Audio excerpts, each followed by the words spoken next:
मुंबई जैसे शहर है जहाँ भी एक बेवकूफ़ी की एक चीज़ बन गया तो ना एक शर्म की बात है कि एक ब्रिज जो है वो बराबर से बन नहीं रहा है। अगर ये बिना दिमाग वाला आदमी जो है वो इंजीनियर का सर के ऊपर बैठा है और वो उसने बोला कि इन्हें ऐसे ही चलने दे, तो इंजीनियर बेचारा क्या कर सकता है। तो आपने को ये भी देखना है कि इंजीनियर का गलती है कि उसके ऊपर जो प्रेशर है उसकी गलती है। और अगर ये बात है this should come in the paper, ये चीज दबना नहीं चाहिए। ये OW news analysis, I am advocate once again with you. आज का जो टॉपिक है गोखले ब्रिज फिकासो नेशनल सेम, आदित्य ठाकरे बोल रहा हूँ। गोखले ब्रिज एक ब्रिज है जो कनेक्ट करता है across the line railway tracks. अब वहां पे क्या हो गया, तो एक साइड से वो बना के आ रहा था और दूसरा साइड से कंस्ट्रक्शन एक्टिविटीज चल रहा था। अब वो दोनों जब भी कर रहा था तो दोनों एक दूसरे को अटैच होने चाहिए था, लेकिन उसमें क्या हो गया था, थोड़ा मिस ये हो गया, कैलकुलेशन हो गया और एक ये साइड से गया और ये था, तो अभी वो एक दूसरे को मिल नहीं रहा है। मुझे तो समझ में नहीं आता है कि हमारा देश का इंजीनियर को ये पता नहीं चला कि पहले से कि भाई ये ब्रिज किस मोड से जा रहा है। उनको तो पता होना चाहिए था। इसका इंस्पेक्शन नहीं होता है, हर एक जगह पे इंस्पेक्शन होना चाहिए।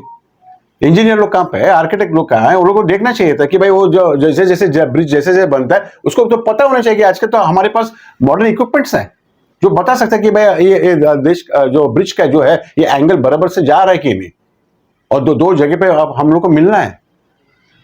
और ये एक मामूली से ब्रिज अगर नहीं बना सकता तो इसका मतलब क्या हो गया, यानी कि इंटरफेरेंस हो गया।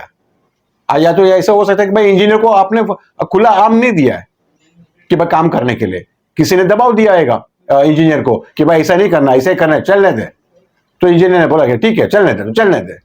अब वो चलने देने के बाद ये हो गया कि वो जो ब्रिज जो है मुंबई में, मतलब मुंबई जैसे शहर है जहाँ पे इंटेलेक्चुअल बहुत काफी है और यहाँ पे पैसा ही है और यहाँ पे भी एक बेवकूफी की एक चीज बन गया, तो ना एक शर्म की बात है कि एक ब्रिज जो है वो बराबर से बन नहीं रहा है। अगर यही तरीका, अगर ये ऐसा अगर ब्रिज बनता रहेगा तो मुझे नहीं पता कि बाकी का ब्रिज कैसा बन रहा है, और अगर बाकी का जो ब्रिज जो बन रहा है वो मजबूती है कि नहीं किसको पता नहीं है। और जो इंजीनियर लोगों का काम है कि भाई टेस्टिंग करना है, और ये लोगों ने टेस्ट नहीं किया। तो मेरा ये बोलना है कि ये आज का जो टॉपिक जो है कि ये जो गोखले ब्रिज जो है, और ये ब्रिज किस तरह से अंधेरी का जो है, अंधेरी के वहां से कलेक्शन जो करने का है, ये कैसा हो सकता है।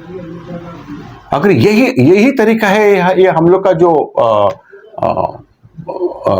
इंटेलेक्चुअल या हमारा जो इंजीनियरिंग का स्किल्स है, अगर ये है हमारा इंजीनियरिंग स्किल में और ऐसे लोगों को इंजीनियरों को आपने भर्ती किया है, तो ये भर्ती करने वाला जो ऑफिसर है उनको पहले उसको उठाना पड़ेगा। जैसे ईडी आप लोग लगाता है कि पीछे किसी जो ब्लैक धन को आप पकड़ते हैं, वैसे ईडी जैसे कोई एक संस्था बनाने से कि भाई ये ऑफिसर जो है जिन ऑफिसर लोग ने ये इंजीनियर लोग को लेके आया, भर्ती किया, कैसा भर्ती किया, ये शेम है। ये ऐसा हम सोच ही नहीं सकता है। एज अ स्टूडेंट अगर हमने गलती किया तो गलती करेगा, डॉक्टर कर ऑपरेशन करेगा तो उसको सीधा कंज्यूमर कोर्ट में उठा के लेके जाएंगे आप लोग। तो अगर इतना बड़ा गलती अगर होता तो उसको सजा मिल जाएगा। अब ये इंजीनियर को करना है क्या? अगर ये इंजीनियर को अगर आप कटहरी में खड़ा करेंगे तो ये इंजीनियर बक देगा कि कौन कौन इन्वॉल्व है इसके अंदर। हम तो चाहते हैं कि भाई इसका सबका नाम आना चाहिए बाहर, और ये दोबारा ऐसा होना नहीं चाहिए। तो इस माध्यम का थ्रू है कि इसे सिद्ध होता है कि या तो सब स्टैंडर्ड इंजीनियर को लेके आया, या तो सब स्टैंडर्ड मटेरियल यूज किया, या सब स्टैंडर्ड या दवाओं के थ्रू से आपने जानबूझ करके उसको बोला कि आगे बढ़ो, बाकी देखा जाएगा। यानी कि एक बिना दिमाग वाला आदमी जो है वो इंजीनियर का सर के ऊपर बैठा है और वो उसने बोला कि इन्हें ऐसे ही चलने दे, तो इंजीनियर बेचारा क्या कर सकता है। तो आपने को ये भी देखना है कि इंजीनियर का गलती है कि उसके ऊपर जो प्रेशर है उसकी गलती है। और अगर ये बात है this should come in the paper, ये चीज दबना नहीं चाहिए। ये छोटा सा एक आर्टिकल है जो नीचे से आया, वो आर्टिकल को आगे वो बढ़ नहीं रहा है। तो इस माध्यम के थ्रू से मेरा एक क्वेश्चन है, प्रश्न है कि कौन ये